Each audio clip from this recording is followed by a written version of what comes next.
პირდაპირ რადიო იმედის პირდაპირ ეთერში თქვენ ისმენთ და უყურებთ გადაცემას იმედის კულტურა. მე გადაცემის ავტორი და წამყვანი ლადო ტატიშვილი გახლავართ.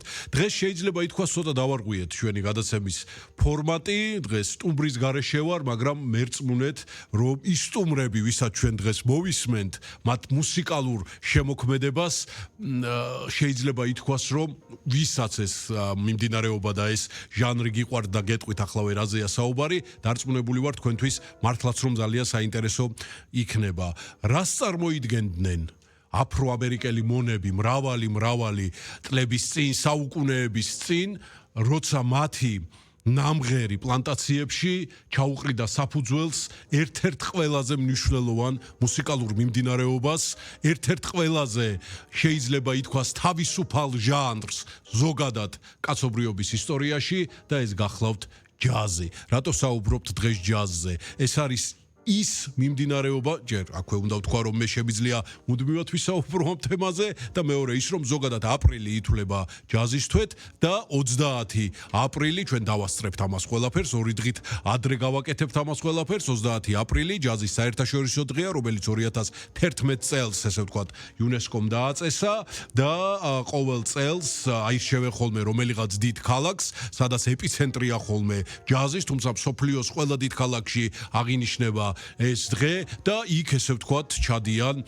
ძალიან მნიშვნელოვანი ადამიანები, მუსიკოსები და არა მარტო პოლიტიკოსები მათ შორის და გეტყვით რატომ, თუმცა მე აქვე შემიძლია ვთქვა ამაყად, რომ ჩვენ დავასწარით ამ ყველაფერს. დღეს რადიო იმედია, ჯაზის ეპიცენტრი და ჩვენ ვისაუბრებთ ჯაზზე და რაც ყველაზე მნიშვნელოვანია, მოვისმენთ სრულიად გენიალურ ნაწარმოებებს. დაუბრუნდეთ ისევ აფრო-ამერიკელ მონებს, მე ვსაუბრობდი მათზე და როგორი საინტერესო თემაა, როცა იმ პერიოდში ყველაზე დატყვევებულმა ხალხმა ჩაუყარა საფუძველი ყველაზე თავისუფალ მუსიკას და ეს შეიძლება ითქვას ერთგვარი ფილოსოფიაც არის რაღაცა იმისა, რომ რა შეიძლება და თან ყველაზე მნიშვნელოვანი კიდევ ერთი და ესეც უნდა აღვნიშნო აუცილებლად, არავინ არ უსმენდა მათ მაშინ აბსოლუტურად და ითვლებოდა რომ ის იყო ყველაზე დაბალი საფეხურის სიმღერა. სიმღერასაც ვერ დავარქვევ, ეს იყო ერთგვარი ლოცვა, ღმერთისადმი შევედრებები და ძალიან მარტივი ტექსტი იყო ამ ყველაფერში, როცა ეს ადამიანები უბრალოდ ღიღინებდნენ, ან გადაძახებდნენ ხოლმე ერთმანეთს, აყვებოდნენ შემდეგ, რომ ღმერთო მომხსენი ეს ბორკილები და მეც მაფრინე ამ ჩიტივით ასე თავისუფლად. და აი ასეთი ტექსტებით იყო მხოლოდ და მხოლოდ, კიდევ ერთხელ ვამბობ, ეს აღიღინება, რომელსაც შემდეგ მე ბლუზი უწოდეს. თუ ამაზე კიდევ ოდნავ მოგვიანებით მოგახსენებთ. და აი მათი ეს ნამღერი იმ დროინდელი ეგრეთ წოდებული ელიტარული საზოგადოებისთვის აბსოლუტურად მიუღებელი იყო და შეიძლება ითქვას ძალიან დაბალი კლასის, ესე ვთქვათ, ხელოვნება იყო. ვერც კი დავარქვევ ამას და აქაც კიდევ უმნიშვნელოვანესი რამ, რომ რას წარმოიდგენდნენ, რომ აი მათი ეს აღიღინებება, რაც შემდეგ უკვე ჯასუყრის საფუძველს გახდება ერთ-ერთი ყველაზე ინტელექტუალური და ელიტარული ჟანრი მუსიკალურ ისტორიაში. ის უკვე უტოლდება შეიძლება ითქვას კლასიკურ მუსიკას, იმიტომ რომ კლასიკა და ჯაზი აბსოლუტურად შეიძლება ითქვას ერთი წიაღიდან არის და გეტყვით ამასაც თუ რატო არის ასე.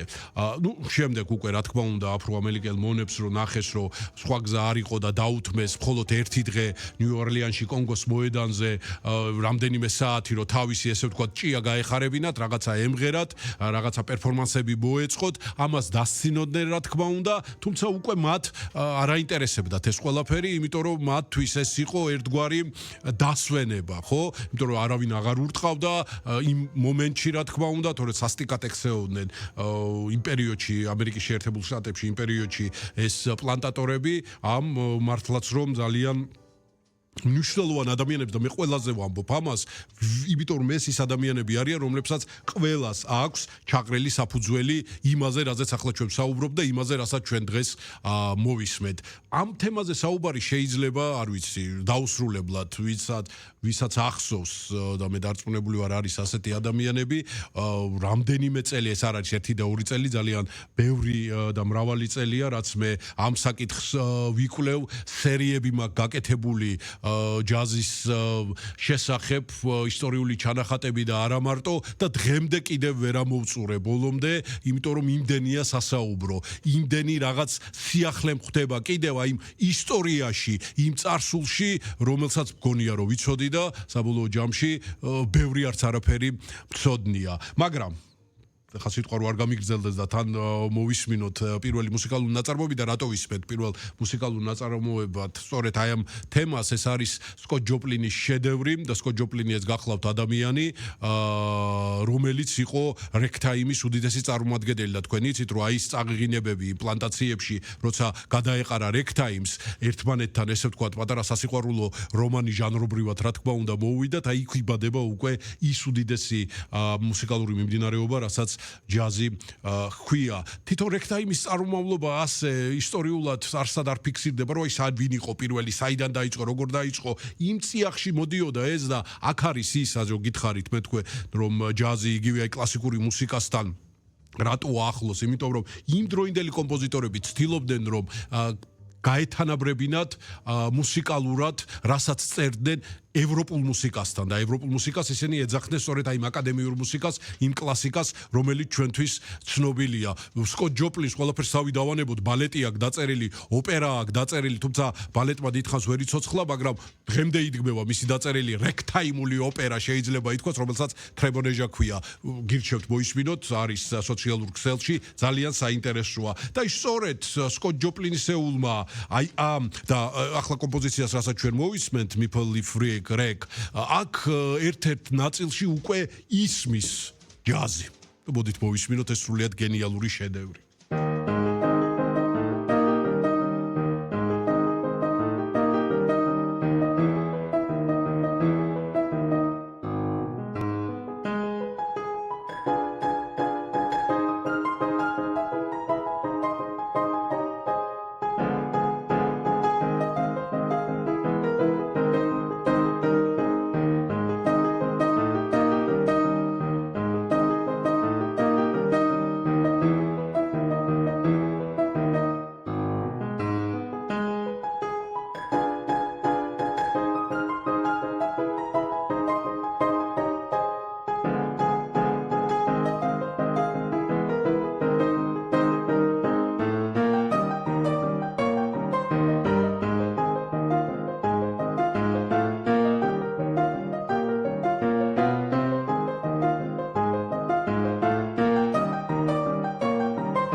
კლასიკურ მუსიკას საუკუნეები დაჭირდა, რომ ჟანრებად ჩამოყალიბებულიყო, განვითარებულიყო. ჯაზის შემთხვევაში ეს სულ რაღაც 40 წელი დაჭირდა. მეტი არა, იმიტომ რომ ყველაზე მნიშვნელოვანი რევოლუციები ჯაზის ისტორიაში სწორედ აი ამ პერიოდში მოხდა. ბევრი ადამიანი გამოჩნდა, რა თქმა უნდა, აი რეგტაიმის პერიოდში, იქ ბადი ბოლდენი, იქ ბიგ სპაიდერბერგი, სრულიად გენიალური შემსრულებლები, რა თქმა უნდა, მათ უდიდესი წვლილი შეიტანეს ჯაზის განვითარებაში.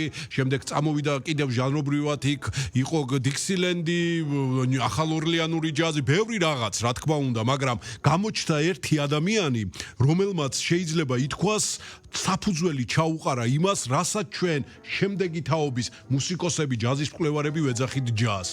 და ეს იყო ადამიანი, რომელიც ბევრმა მხოლოდ იცის, როგორც პოპულარული სიმღერის შემსრულებელი, თავადვე ის არის შემსრულებელი ამ კომპოზიციისა, What a Wonderful World, ლუი ამსტრონგი. მაგრამ მინდა გითხრათ, ეს იყო უკვე მისი ბოლო პერიოდი, რაღაც 60-იანი წლები თუ სწორად მახსოვს, მაგრამ მისი წვლილი ჯაზის ისტორიაში არის ფასდაუდებელი. როგორც ჯეიმს ლინკონ კოლიერი წერდა, ჯაზის მკვლევარი, ასევე მწერალი, ჯაზის გენიოსი, პირველი გენიოსი იყო სწორედ ლუი ამსტრონგი, ადამიანმა, რომელიც სახელსაც უკავშირდება უამრავი რამ. სოლისტების პერიოდი, ანუ მან გამოყო წინა პლანზე სოლისტები, როგორც ცხონებული ზურაბ ქარუმიძე თავის წიგნში წერს, სოლისტების ოქროპირი და ასე შემდეგ. მან სკეტი მოიგონა, იცით თქვენ ეს სკეტ სიმღერა, ხო? იცით თქვენ ახლა რა თქმა უნდა ვერ შევედრები ამ დიდ მუსიკოსებს, მაგრამ მიხვდით რაზეა საუბარი და ბევრი უამრავი რამ, ანუ სტრუქტურა, სხვათა შორის ლუი ამსტრონგი როცა პირველად რომ ჩაბერა თავის საყვირში და რომ დაასრულა კონცერტი და გამოვიდა, ხალხი საყვირს იღებდა და შიგნით იყურებოდა ვინმე ხუარძის ან რანა, იმიტომ რომ წარმოუდგენელი იყო ეს ასეთი ჟღერადობა მაშინ. თუმცა რა თქმა უნდა, ესეთი ინოვატორი მუსიკოსი, ადამიანი, ექსპერიმენტატორი, რომელმაც შემდეგი თაობის, ესე ვთქვათ, რევოლუცია, სვინგის შემდეგი თაობის რევოლუცია, უпростоრედ ბიბოპი არ მიიღო და დაცინოდა მას, მაგრამ ამაზე მოგვიანებით მოგახსენებთ. მოდით ახლა მოვისმინოთ სრულიად შესანიშნავი ლუი ამსტრონგი. Dig man, there goes Mac the Knife.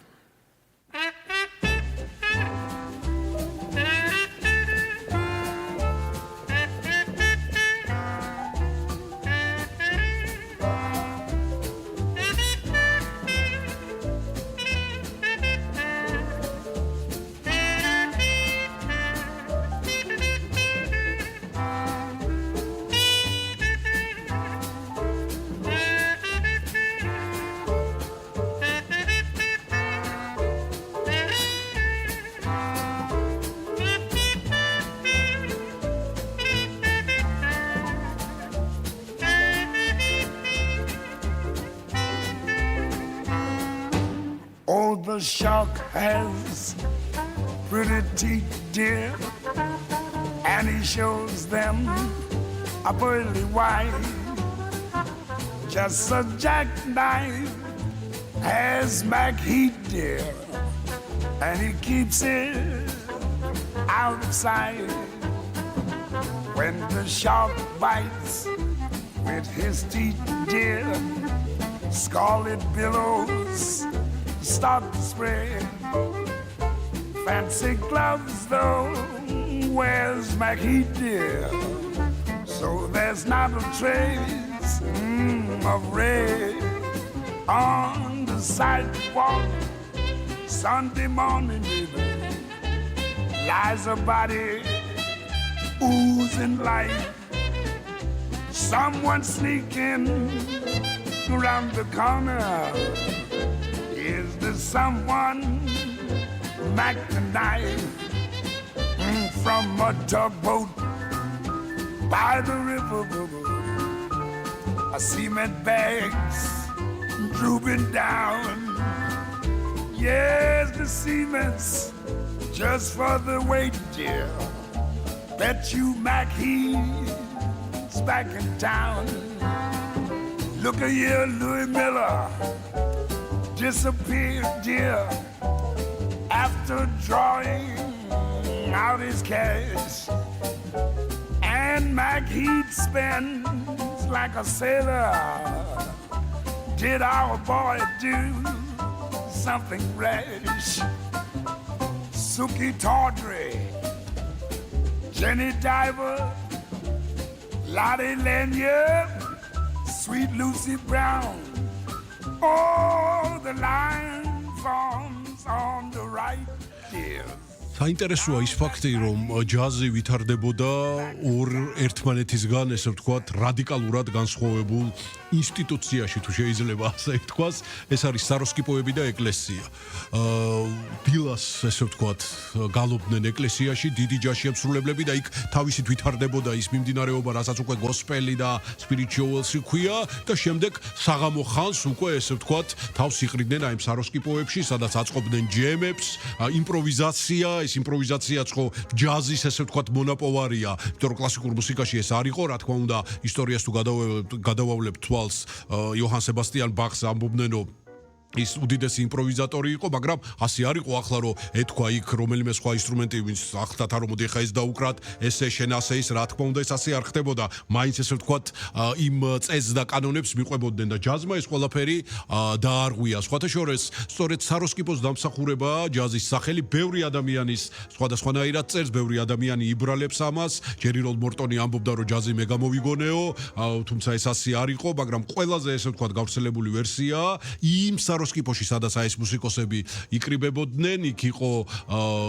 ჟასმინის ერთგვარი სუნამო, რომელიც სწორედ აი ამ მსუბუქი ყოფაქცევის ქალბატონებს ესხა და აი ამ ჟასმინის მუსიკას ეძახდნენ თავიდანვე და შემდეგ განიცადა ესე ვთქვათ რევოლუცია სახელმა და ჯესმინ, ანუ ჯესმინ, ჯეს, ასე ესე ვთქვათ შემორჩა, უცნაურია, მაგრამ ეს ფაქტია, ეს ისტორიაა. რომ დაუბრუნდეთ ისევ ლუი ამსტრონგის პერიოდს, აი აქედან უკვე ესე ვთქვათ იყრის საფუძველს კიდევ ერთი უდიდესი მიმართულება ჯაზის ისტორიაში, კიდევ ერთი ძალიან დიდი რევოლუცია, რომელიც ათწლეულობით გრძელდება, რომელსაც ოქროს ხანას არქმევენ ჯაზ მკვლევარები, ჯაზის ოქროს ხანას და ეს არის უკვე სვინგის პერიოდი. აქ უკვე წინაპლანზე გამოდის ბიგ ბენდები, ჯაზ ორკესტრები, უდიდესი მუსიკოსები, ისეთი როგორიც არის მაგალითად დიუკ ელინგტონი, ჯაზის ისტორიაში ერთ-ერთი ყველაზე დიდი კომპოზიტორი.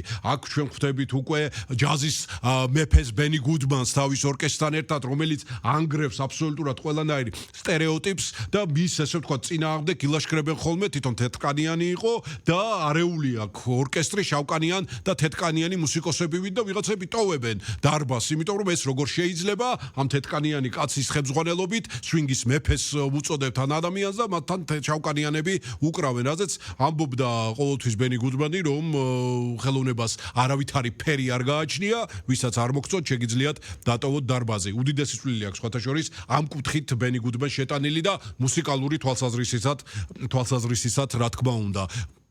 იგივე გლენ მილერის ორკესტრი, რომელიც საბჭოთა კავშირში გამოანგრია, შეიძლება ითქვას სკინის ფარდა და ძალიან პოპულარული გახდა და ერთი აგური გამოაცალა საბჭოთა კავშირს, ხო? ასევე ძალიან დიდი ბიგ ბენდი, მაგრამ როცა ბიგ ბენდებზე ვსაუბრობთ, რა ვქნა, აქ ცოტა სუბიექტური ვიქნები, ჩემთვის უსაყვარლესი არის ასევე უდიდესი პიანისტი, უდიდესი კომპოზიტორი, მინიმალიზმის შემომტანი ჯაზში, ეს არის Count Basie თავის ორკესტრთან ერთად და მოდით მოვისმინოთ ეს გენიალური ადამიანი.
the most swingiest big band ასე ეძახდნენ Count Basie's big band სრულიად შესანიშნავი ყველაზე ესე ვთქვათ swingური ჯაზ ორკესტრი მართლაც ასია თან განსაკუთრებით როცა ფრედი გრინზეა საუბარი მის გიტარისტზე როგორ მიყავს ეს რიტმ სექცია ხა აღარ ჩავალ ამ სიღრმეებში თორე შეიძლება ხვალ დილამდე ნამდვილად აღარ დავასრულო გადაცემა მოკლედ რადგან ჯაზ რევოლუციებზე საუბრობდით swing-ის პერიოდს მოყვება კიდევ ერთი უმნიშვნელოვანესი რევოლუცია ზოგადად მუსიკალურ ისტორიაში იმიტომ რომ შეიძლება ითქვას ზუსტად ეს მუსიკოსები და ეს მიმდინარეობა რასაც ჩვენ ახლა მოვისმენთ ასევე არის საფუძველი როკისა, ჰარდ როკისა და ასე შემდეგ. ნუ ჯერ მათამდე რა თქმა უნდა როკ-ენ-როლამდე და ბიბ-ბოპამდე იყო ბუგი-ბუგი ერთგვარი მიმდინარეობა, ეს რეგთაიმული პიანისტები, სრულიად შესანიშნავი ჩამოთვლას აღარ დავიწყებ და ისე 40-იან წლებზე შევჩერდეთ. გამოჩნდა ორი ჯაზ ხულიგანი, როგორც მე მაგათ უწოდებ, ეს არის ჩარლი პარკერი და დიზი გილესპი. სრულიად ორი შესანიშნავი ადამიანი და ისევ ჯეიმს ლი კოკოლიერს მოვიშველიებ, რომელმაც პირველი ჯაზ გენიოსი უწოდა ლუი ამსტრონგს და ხოლო მეორე იყო ჩარლი პარკერიო და ნახოთ და სხვათა შორის რა არის იცით სვინგის დროს პუბლიკა შეეჩვია ცეკვას იმიტომ რომ გაძლევს სვინგი იმის საშუალებას რომ იცეკო და სვინგი ნიშნავს პირდაპირ გადმოვთარგმნოთ ესე ვთქვათ ქანაობას და ასეც ერქვა ბიბობს აზრი არა აქვს სახელს არავნაირი აზრი არა აქვს როგორც დიზი გილესპიმ აღნიშნა დაწერა და თავის ინტერვიუში ბრძანა რომ უბრალოდ თვითონ მუსიკამ მოგცაო სახელწოდებაო როცა აი მოусმეთ მუსიკას თვითონ რაღაცა ფრაზებიო გეუბნება ბიბობსო და დავარქვით ბიბობიო არაფერს არ ნიშნავს აბსოლუტურად და თავის კონცერტებზე წერდნენ რომ დაიწყეს მათ ეს მოძრაობა ბიბოპის რომ ძალიან გთხოვთ ჩვენს მუსიკაზე ნუ იცეკვებთ ნუ წარმოუდგენელია ბიბობზე ცეკვა რა თქმა უნდა თუმცა თავად მე დიზი გილესპი ამას არ ყვებდა იმიტომ რომ თვითონაც ესე თქვა ძალიან რიტმული ადამიანი იყო და მაინც ცეკვავდა ხოლმე კონცერტებზე ბიბობზე თავისივე კომპოზიციებზე მაგრამ მაინც მოდით მოვისმინოთ სრულიად შესანიშნავი კომპოზიცია რომელსაც ასე ეწოდება ბიბობ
ბოდიშის მოხდით, რა თქმა უნდა, ამ უდიდეს მუსიკოსებთან მე სულ ვამბობ, რომ კრეხელობა ასე ჩავერთობათ ახლა, როცა ესე ვთქვათ, პირდაპირ არ მომერიდება ამ სიტყვის ჩარლი პარკერი თავის ალტ საქსაფონზე ან საყვირზე დიზი გილესპი უბერავს, მაგრამ ნუ ხდება ხოლმე ასე, დროის სიმცირიდან გამომდინარე, მაგრამ მე გპირდებით, რომ ამ თემას კიდევ არაერთხელ დაუბრუნდებით.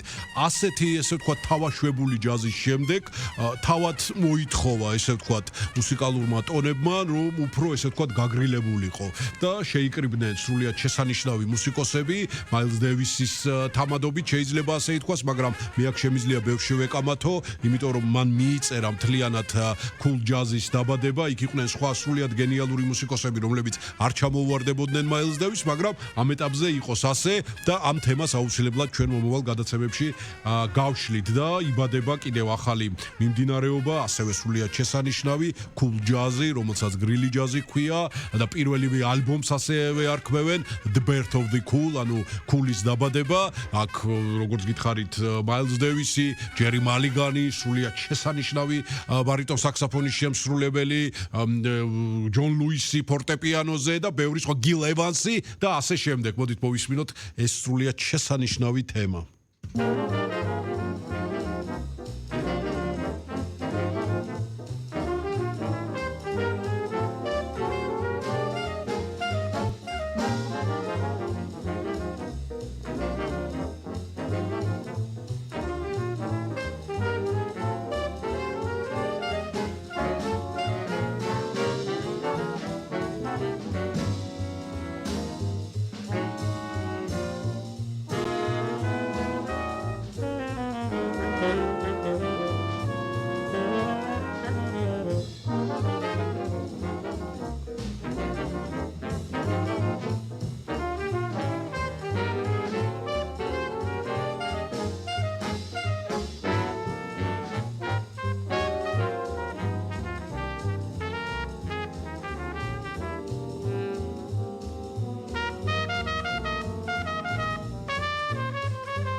რა თქმა უნდა, შემდეგ cool jazz მოყვება კიდევ 70-იან წლებში კიდევ ერთი უდიდესი რევოლუცია, რომელსაც free jazz-ი ქვია, თუმცა რა თქმა უნდა, ახლა ისეთი პერიოდია, რომ ამის მოსმენა ცოტა მძიმე იქნება ჩვენი მსმენელისათვის და მაყურებლისთვის, მაგრამ ერთ რამეს გეტყვით, რომ მანამდე სანამ ეს modern jazz-ი წამოვიდოდა, იყო ერთი ადამიანი, John Coltrane-ი, სრულიად შესანიშნავი გენიოსი, რომელსაც ასევე James Lincoln Collier's მოვიშველიებ, მას უწოდა ჯაზის მესია. თუმცა მოდით დღეს John Coltrane-ს დავიდავანებოთ, ჩვენ ამ თემას აუცილებლად დაუბრუნდებით და John Coltrane-ზე ვისაუბრებთ.